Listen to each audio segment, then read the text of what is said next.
ప్రియమైనటువంటి Visakha steel plant కార్మిక సోదరులరా సోదరి సోదరుమణులారా, ఈరోజు కేంద్ర రాష్ట్ర ప్రభుత్వాలు ఇంతవరకు మీ శ్రమను దోపిడీ చేసినట్టు శ్రమని ధారాదత్తంగా అంబానీ అదానీ లాంటి దోచిపెట్టినప్పటికీ కూడా ఇప్పటికీ ఇంకా వాళ్ళకి దాహం తీరక ఆ స్టీల్ ప్లాంట్ను కారు చౌకగా ప్రైవేటు పరం చేస్తూ అమ్మడానికి ప్రయత్నాలు చేస్తున్నట్టు ఈ సందర్భంలో ఈ కూటమి ప్రభుత్వం అధికారం రాకముందు ఒకవైపు పవన్ కళ్యాణ్ గట్టిగా మీరు నిలబడండి, తిరుగుబాటు చేయండి, నేను మీకు అండగా ఉన్నాను, ఎట్టి పరిస్థితుల్లోనూ స్టీల్ ప్లాంట్ ప్రైవేటు పరం చేయడానికి వీల్లేదు, చేయకుండా అడ్డుకుందామని చెప్పి నేను అడ్డుకుంటాను, మీరు ధైర్యంగా ఉన్నానని చెప్పి చెప్తున్నటువంటి ఈ పెద్ద మనిషి ఈరోజు జరుగుతున్నటువంటి విధానాల మీద, కేంద్ర ప్రభుత్వం తీసుకున్న నిర్ణయాల మీద కిక్కులు మరి నోరు ఎత్తుకుంటూ నోరు మూసుకొని మరీ ఎక్కడో మూలన కూర్చొని ఉన్నాడు. మరి తగుదనమ్మని చెప్పేసి మొన్న చంద్రబాబు నాయుడు కూడా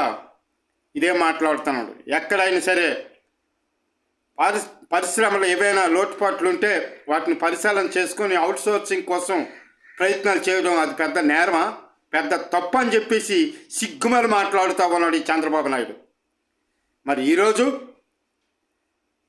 మరి పల్లా శ్రీనివాసరావు ఏమంటాడు, గతంలో ఏమన్నాడు, ఎట్టి పరిస్థితులను కూడా విశాఖ స్టీల్ ప్లాంట్ను ప్రైవేటు పరం కాదు, కార్మిక సోదరులందరూ ధైర్యంగా ఉండండి, మీరు ఆందోళన చెందొద్దని చెప్పినటువంటి ఈ పెద్ద మనిషి ఈరోజు కార్మికుల అవినీతి వల్ల